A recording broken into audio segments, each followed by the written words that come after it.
Hi everyone, welcome back to my channel. Share করছি আজকে আমার বার্থডে মিনি ব্লগ। আমার বার্থডের আগের দিন মানে 11 তারিখ রাত্রেবেলা আমাকে এই অবস্থা করা হয়েছে। তো আমি ওয়েট করছিলাম। তারপর যখন 12টা বাজে আমি একটু প্রার্থনা করলাম যাতে এই সুন্দর জীবনটা দিয়েছে কোনোভাবে না আমি ওয়েস্ট করি।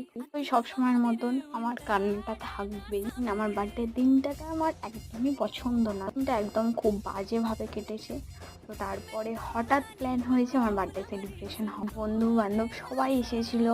আর সত্যি আমার কাছে আনএক্সপেক্টেড ছিল যে আমার বার্থডে সেলিব্রেশনটা এরকমভাবে। আর সব থেকে আমি খুশি হয়েছিলাম আমার দিয়ে এসেছিলো। তো একটা জিনিস কি, যে এসেছিলো কিন্তু দিয়ে থাকতে পারিনি, তো সেটা নিয়ে কোনো ব্যাপার নয়, তো এসেছিলো এটাতেই আমি খুশি হয়েছিলাম। তো সেলিব্রেশন হয়, কেক কাটিং হয়, আমার মুখের অবস্থা পুরো 12টা বাজিয়ে দিয়েছিল। থ্যাংক ইউ সবাইকে আমাকে এত উইশ করার জন্য, and thank you to all my friends and family members.